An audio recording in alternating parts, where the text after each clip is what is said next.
문재인 대통령이 도널드 트럼프 미국 대통령과의 한미 정상통화에서 주요 7개국 정상회의 체제에 대해 회의감을 나타낸 것은 신종 코로나 바이러스 감염증, 팬데믹 이후 재편될 세계 질서에서 밀리지 않겠다는 의지가 반영된 것으로 볼 수 있다.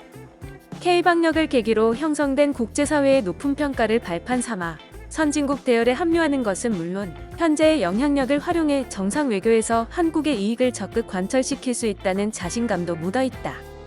문 대통령은 이날 오후 9시 30분부터 15분 동안 한미 정상통화를 갖고 G7 체제를 확대하려는 트럼프 대통령의 구상에 공감대를 형성했다고 강민석 청와대 대변인이 서면 브리핑에서 밝혔다. 트럼프 대통령은 통화에서 G7이 낡은 체제로서 현재의 국제정세를 반영하지 못한다며 이를 G11이나 G12 체제로 확대하는 방안을 모색 중에 있다며 문 대통령의 의견을 구했다. 이에 문 대통령은 먼저 G7 회의에 한국을 초청한 트럼프 대통령의 사의를 표하면서 나는 트럼프 대통령의 초청에 기꺼이 응할 것이다며 방역과 경제 양면에서 한국이 할 수 있는 역할을 다하고자 한다고 말했다. 앞서 트럼프 대통령은 지난달 30일 미국 플로리다주에서 열린 첫 민간 유인 우주선 발사 참관 뒤 백악관으로 돌아오는 전용기에서 기자들에게 G7의 대표성에 의문을 나타내며 한국, 러시아, 호주, 인도 등 4개국을 초청하겠다는 의사를 밝힌 바 있다.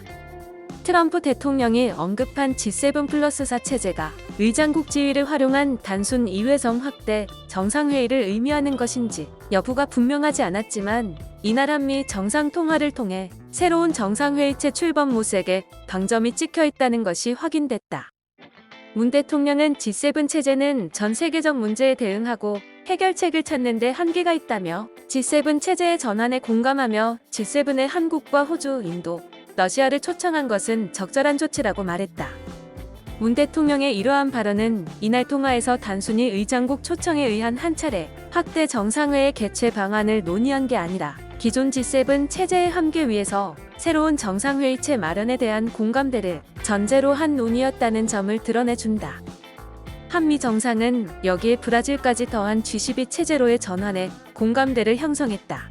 문 대통령은 트럼프 대통령이 브라질을 포함시키는 문제에 대해 의견을 구하자 인구 경제 규모, 지역 대표성 등을 감안할 때 포함시키는 것이 적절하다고 평가했다.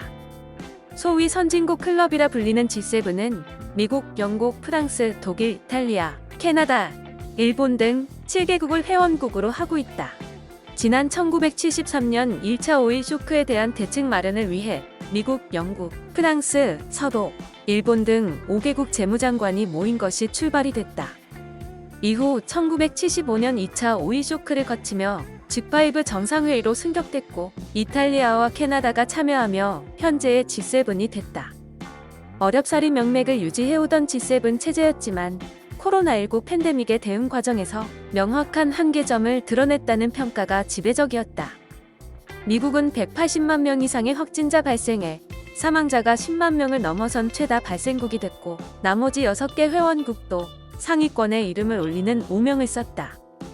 포스트 코로나 시대를 대비하는 과정에서는 더 이상 이들 G7 국가의 영향력이 발휘될 수 없다는 평가가 나오게 된 이유다. 이 과정에서 한국은 이른바 K방역이라는 이름으로 국제사회로부터 주목을 받았다. 문 대통령에게 진단키트를 비롯한 방역 협력을 요청하는 전 세계의 러브콜이 쇄도했다. 문 대통령은 이를 바탕으로 G20 특별 화상 정상회의를 제안해 관철시키기도 했다.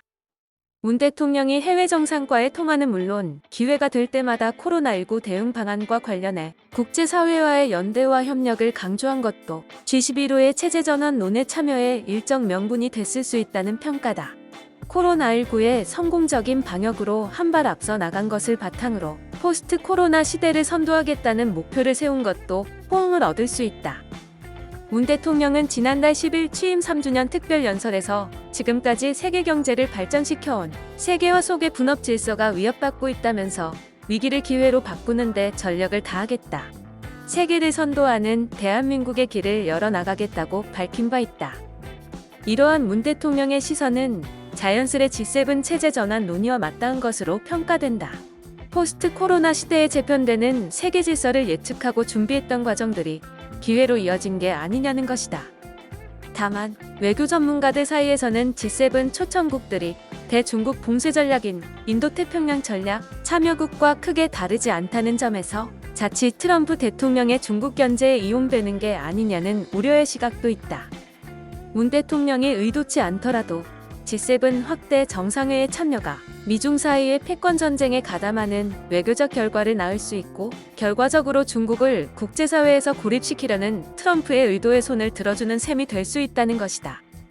인도 태평양 전략은 미국이 중국의 태평양 진출 봉쇄를 위해 마련한 외교 전략으로 극동 지역은 일본, 남쪽은 호주, 서쪽은 인도를 거점으로 한 벨트를 활용해 인도양부터 태평양 안에서의 경제, 안보 패권을 유지하겠다는 것을 골자로 하고 있다. 게다가 한미 정상이 논의한 한국, 러시아, 호주, 인도, 브라질 포함의 G12 체제에도 중국은 포함되어 있지 않아 적잖은 반발이 예상된다. 문 대통령이 트럼프 대통령의 인도, 태평양 전략에 대한 끈질긴 참여 요구 속에도 오랜 시간 전략적 모호성을 유지했던 것도 이러한 중국의 반발을 의식한 때문이었다. 결국 문 대통령이 지난해 6월 30일 청와대에서 열린 한미 정상회담 공동기자회견에서 개방성, 포용성, 투명성이라는 영내 협력 원칙에 따라 한국의 신남방 정책과 미국의 인도태평양 정책 간 조화로운 협력을 추진하기로 했다고 밝히는 선에서 정리가 됐다. 이번에는 미중 사이에서의 눈치 보기식 줄타기보다는 국익을 우선 챙기는 문 대통령의 실용적 관점에서의 접근이 우선 이뤄진 것으로 보인다. 트럼프의 초청에 참여하지 않는다 해서 미중 갈등이 가라앉지는 않을 것이라는 점에서 실리 외교를 택했을 수 있다는 것이다. 청와대 관계자가 G7 초청 배경에 관해 우리 정부가 갖고 있는 최근의 전략적인 위치의 상승에 기인한 것으로 판단하고 있다고 밝힌 것도 이러한 맥락에서 풀이된다.